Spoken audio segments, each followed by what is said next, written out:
boards. Yeah. Okay. All right, so this presentation is 30 minutes approximately, and we're going to talk about basically how that one, there's a lot of interest in virtual reality, and the idea is there a way to use virtual reality as sort of a reward mechanism to fold that into activities in such a way that students would be willing to learn Bricklayer on their own. Okay, and I'll talk more about what Bricklayer is in just a second. The overview of the talk, Beth Maloney is going to talk a little bit about the Hal Middle School program. She runs that. I will give you an overview of Bricklayer, and then I'll talk about how the different ways that Bricklayer can be engaging to students. And then after that, I'll transition to talking about some experiments that were an ongoing one with the Hal Middle School program at Papillion La Vista, but also what we did a couple of years ago too. That sort of in some sense inspired what we're doing now. All right. Okay, so we have kind of a unique HAL program. High ability learners is HAL. Sorry, I'm moving. So what we do are called field studies, and each field study meets for four full days, and we try to create experiences for the kids that are authentic and that are rigorous and that are tied to a career. And so I have many different topics. One of them is information technology, which is where Bricklayer fits for me. So my students are coming in with a variety of backgrounds, but most of them have done coding in some way, or computer science is a pretty intense interest for them. So we're looking for something that they haven't tried before and something that's really well created so that they feel challenged. And I also like the aspect with our Bricklayer here that they can keep working on it, because 4 days isn't a lot, we do quite a bit, but and so that's kind of how we met and got going. But the students that I have are 7th and 8th graders, and some of them are amazing, but there's definitely a range of abilities within that group. So that's kind of what we're working with. Yeah, so adding to that a little bit, the ones they self-select for what their interests are. So the ones that are interested in tech are interested, that select this, and they, like you said, they have a tech background, and they are generally pretty sharp in general and tech savvy. Yes. And my sense is that between this year and 2 years ago, they're more tech savvy. So I think, which is a good thing, right? Yeah. I mean, this is kind of where we want to go.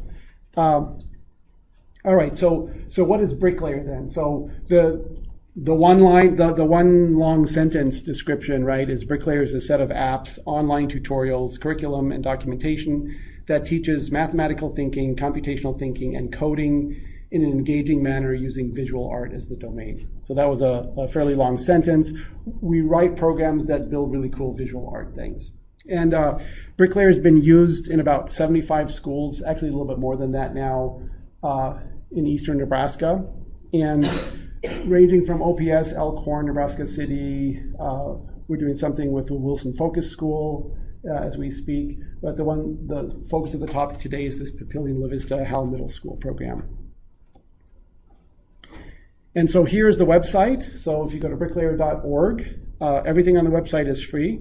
There's web apps and as well as downloadable software. And so let me just kind of give you, what I'd like to do is give you a little tour of Bricklayer, of the website. So you have this student tab, which is where you would go if you want to learn Bricklayer yourself.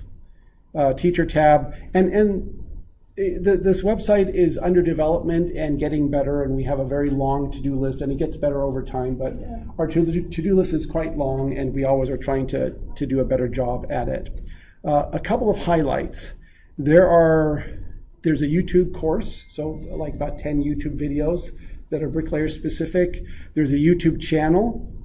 There are some, let's see, you can download some of these apps to have an offline edition. So if you're in a classroom where you don't have good Wi-Fi connectivity and stuff, you can do it through thumb drives. We've had to do some of this stuff in the past. There is a Minecraft server that has Bricklayer artifacts on it that you can go visit, and is up and running now. And I think for the front page, that this is what it looks like, though this will change in a little bit because we're redesigning some of this. Now we have a bunch of apps, and let me just jump right, and some of these are explained in the videos and stuff, but one of the important ones is called Vitruvia. And so what Vitruvia does, the objective is to start with no assumptions or very minimal assumptions and teach you how to write Bricklayer programs in a very gradual kind of a way that's self-paced and self-grading. So we start out here, there's a YouTube video that explains what concept one is, right? So I'll show you just a little bit what this video looks like. And I guess there's no sound here. There we go.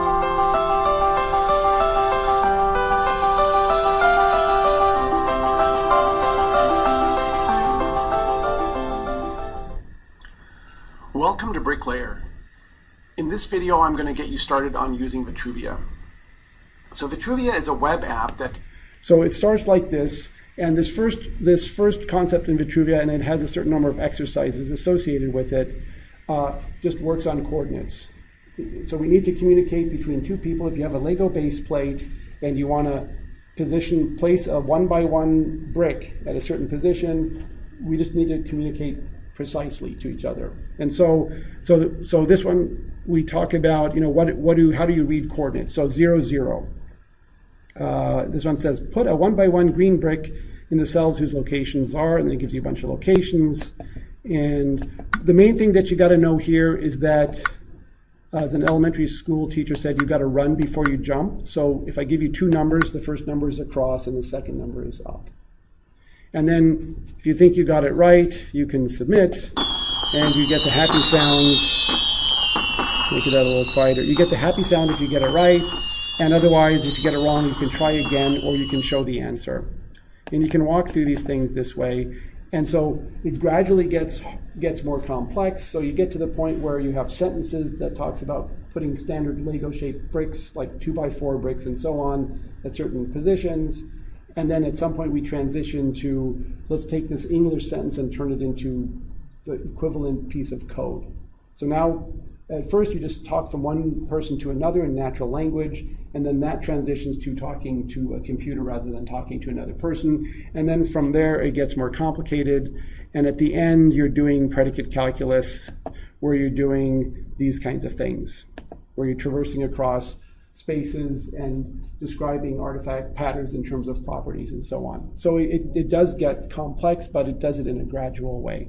Just chiming in, my kids always think that they're so smart and that I don't need this. But once they get midway through the tutorials, they realize what they don't know, and then they get really, they slow down on the demos and the tutorial stuff, I'd say. Right, and the idea kind of, right, is supposed to be that there's enough stuff here that you can go fast through the quick stuff, through the easy stuff, and find your spot. But they always think that they can do so much. Yeah.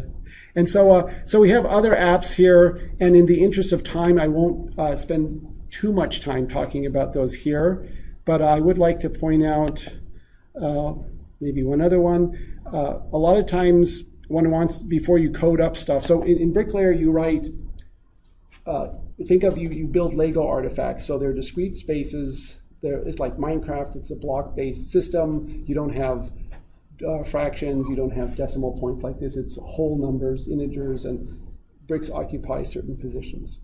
And so a lot of times you want to prototype something with a piece of paper where you sketch out something, and then you need pen and you need ink, and you make a mistake, and then you need a new piece of paper. And so from that arose this idea of just a electronic graph paper where you can click stuff, and this has become more sophisticated over time.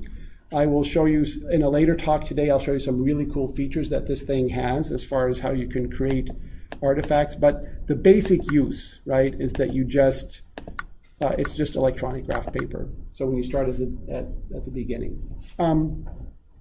So I could go on, but I would, in the interest of time, I would like to instead rather, if you want to see more about Bricklayer, watch this video. This will take you through the first several concepts, like up to concept 14 basically, and get you coding and stuff. And so now I'd like to return to the talk now. All right, so when I first did Bricklayer, it was for a university class, and the semester that I was developing it, I was doing just predicate calculus with them, so just logic and how to describe properties of spaces and so on. And it wasn't as successful, as engaging as I thought it would be. And then one day during the end of the semester, I didn't have material for the next class session, and I sort of threw out the idea. I said, well, for the next assignment, just build whatever you want. Form groups of 4, build whatever you want, and we'll show it to the class. So I'll display everything, and we'll see what happens.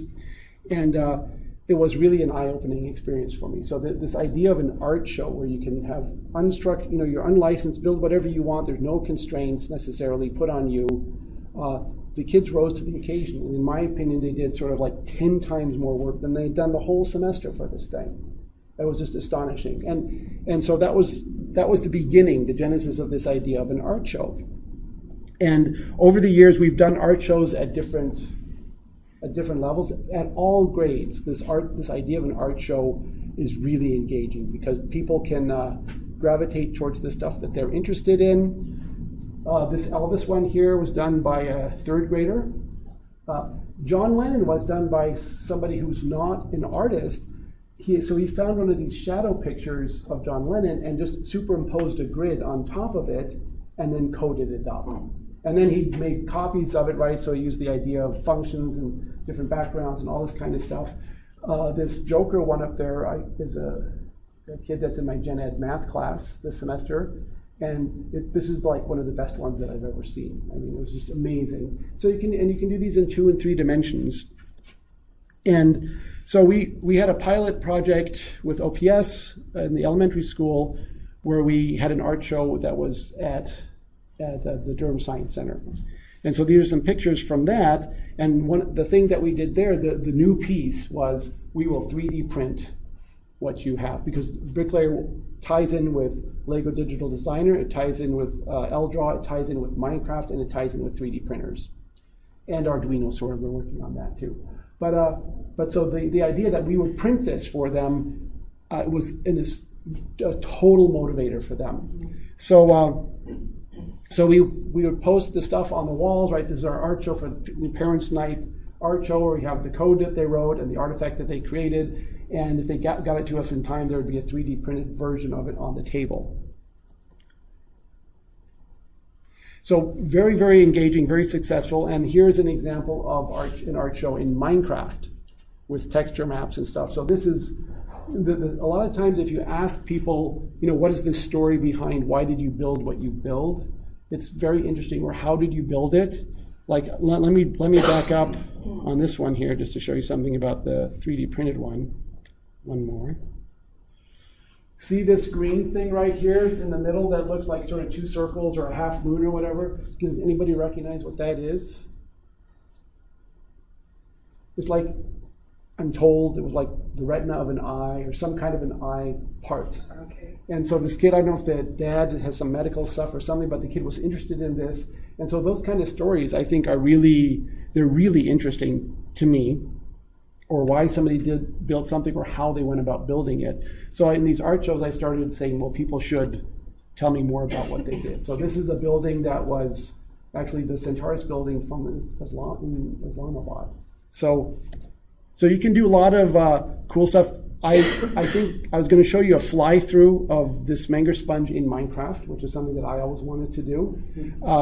It's the link to the videos on the website. I will not, I think in the interest of time, I will not do that now. And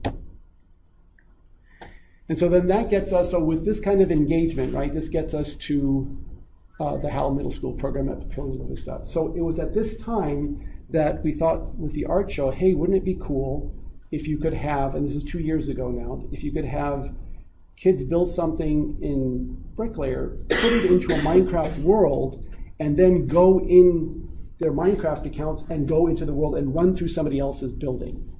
So way more immersive than the art show where the art is on the wall. And so what we did back then was we had this city laid out, so everybody gets a plot of land, and it's set up in such a way that you can't build outside of your plot. So I put some security stuff in there, if you will, right? You can't write into somebody else's space. But everybody gets a plot of land, you sign up for it, you build something, you give it to me, I put it in there. And then once you've passed, you then get to go in and play and see what everybody else did.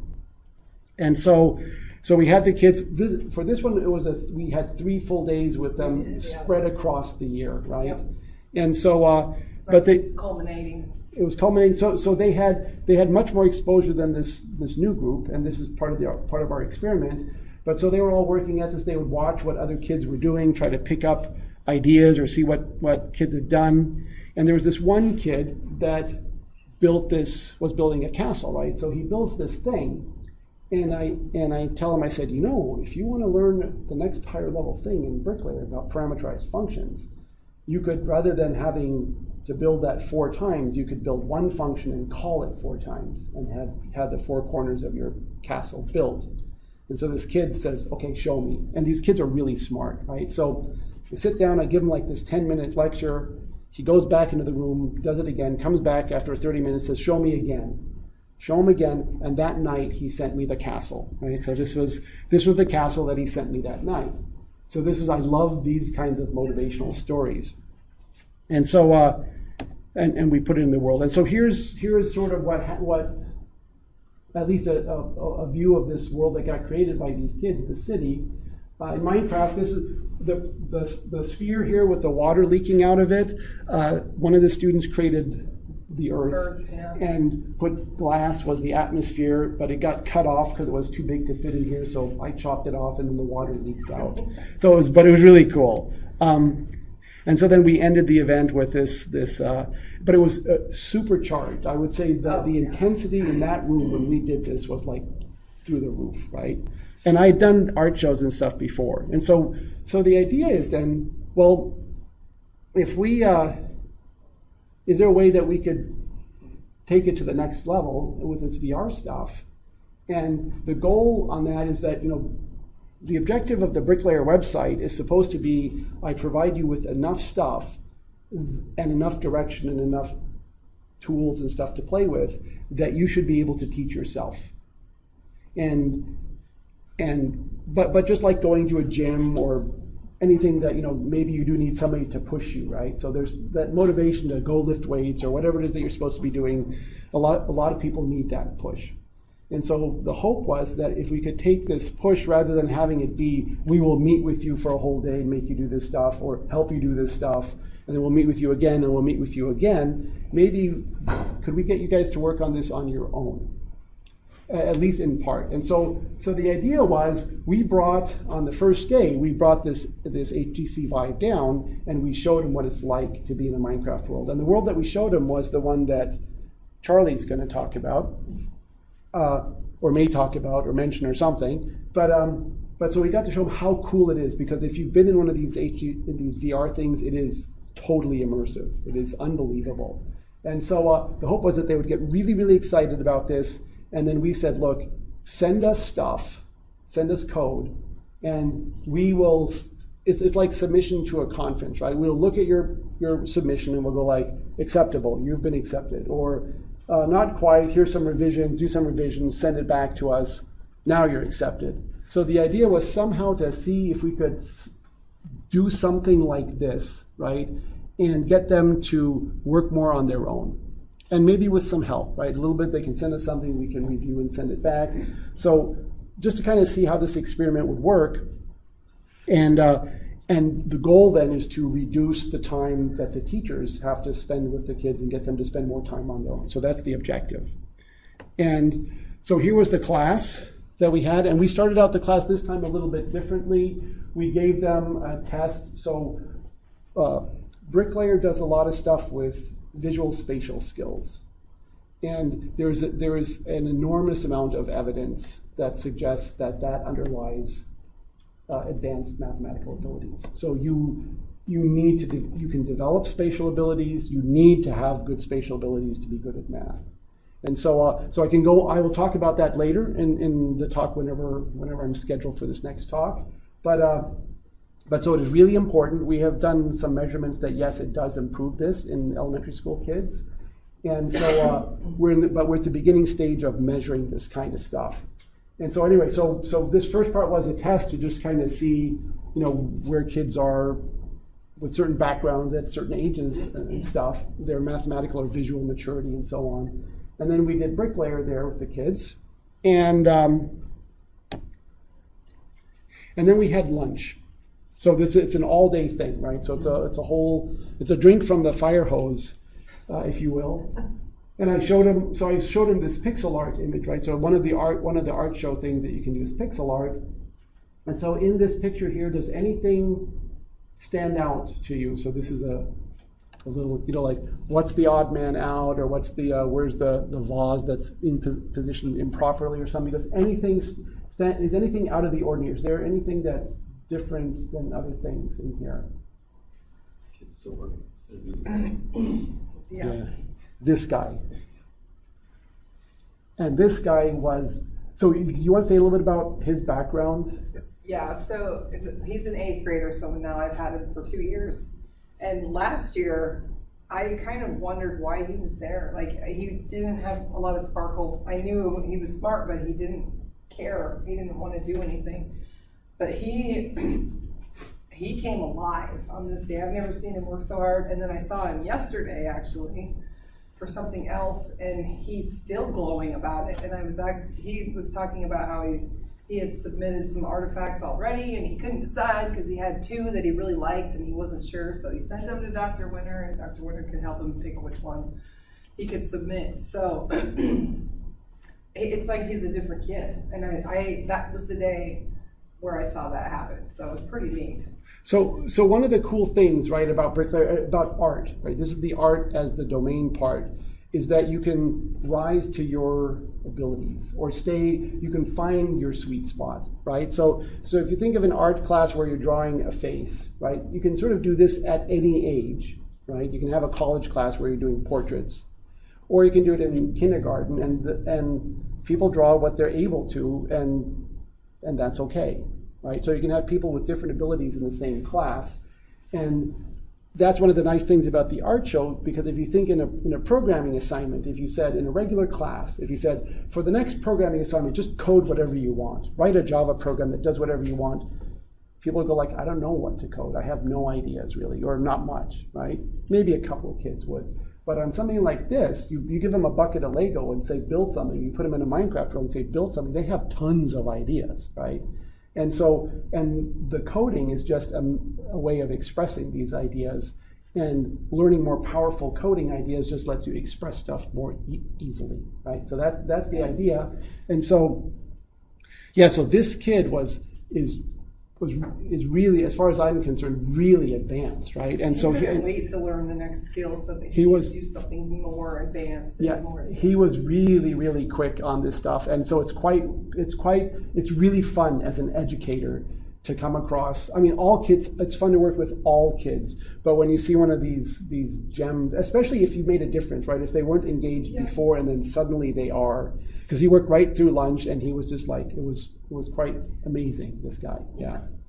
So anyway, that's sort of the presentation. I can show you. We have a little bit of time. I can show you the flyby through our Minecraft.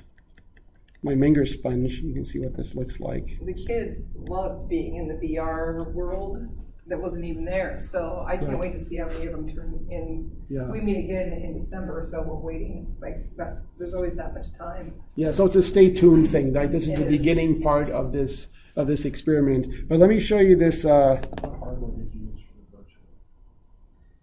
He has HTC Vive. Yeah, so I brought in the hold on a second. I brought in the HTC Vive, which is my personal thing. But so I brought that in, and then it runs Vivecraft, so you get that kind of for free with Steam VR. And then you just pull your Minecraft world in here, and poof, there you are. It was pretty weird to be in there. It's very real. Anyway, so this is Bricklayer used to be winter coating.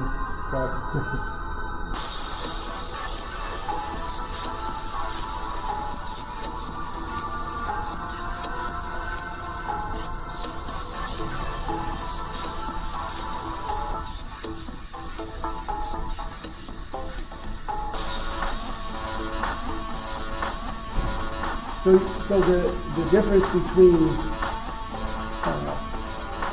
the HTC Vive VR and this would be enormous if you flew through this. I mean, because it's everything that you see.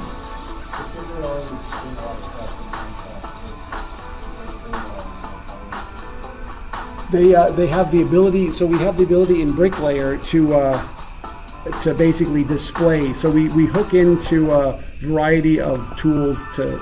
Whoops. Hold on. Sorry. Let me kind of make this go away. We hook into a variety of tools to display the output of the Bricklayer program. And so Lego Digital Designer, so that's third party and it's freely available. L-Draw is another one, also third party freely available. There's a couple of other ones, but a big one is Minecraft, which then Minecraft hooks into this VR stuff. And we also do 3D printing stuff, so you can do STL files and so on. Something that was interesting for the kids was on the Legos digital design and the draw. There's kind of a limit of how many blocks you can have. So like our computers are they're not the best computers, so they have a limited amount of memory. So if you build something that's too big or that's full or that's not hollow, then it will like crash the program. So they had to learn how to code hollow things. Resource constraints, right? So it was good because it made them learn some new skills. Right. And what I did in my class with that was it really drove home the idea of the difference between surface area and volume. Yeah. We started looking at load speed. Oh, nice. Yeah, very good. Yes. They caught on to it right away. Right. I really like that world that has the water coming out of it. That's cool. It's so cool with that.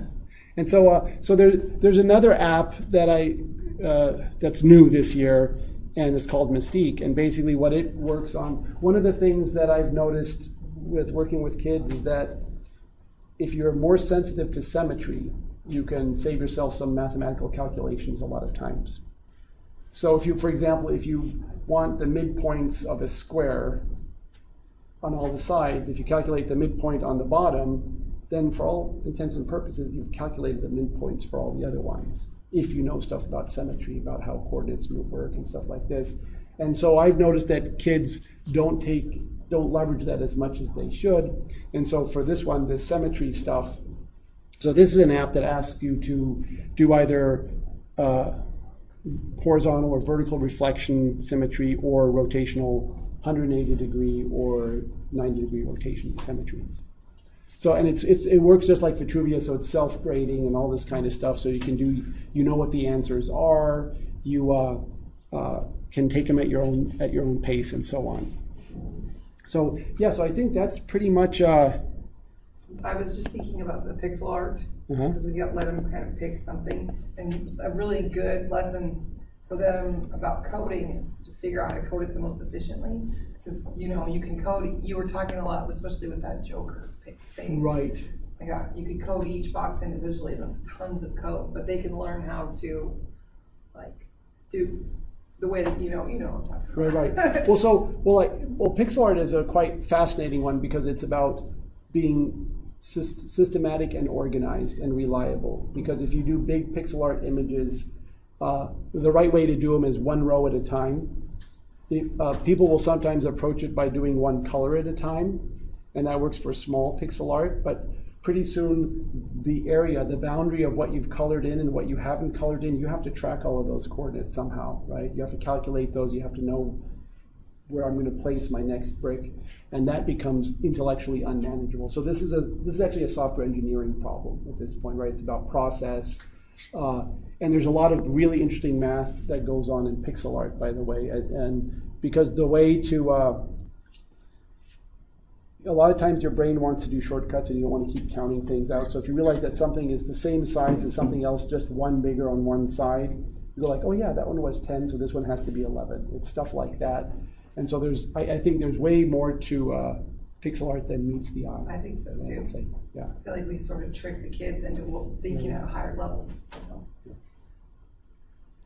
All right, so any other questions, anybody? Good? Definitely highly recommend it. There, one thing you didn't show them on the app is all the teacher resources. Oh, yeah. So that if Okay. someone like me, I'm not a computer scientist, I'm a teacher who teaches many things, and all of it's there for me, so I can pretend like I know what I'm talking about. So we have some sample curriculums, and we're also going to, this part is an area that's going to be further developed. So we're working with teachers and stuff to develop actually lesson plans. Kate Sherwin is going to talk about, she has some lesson plans. We also have a dissemination page where you can, so Kate Sherwin here talks about, this is a recorded event from earlier this year where she talked about how she uses it in the classroom, what kinds of assignments she does, how it ties in with math standards, and we have some downloadable documents here for the stuff as well. So if you want to get some sense of that. So it's very user friendly. Yes.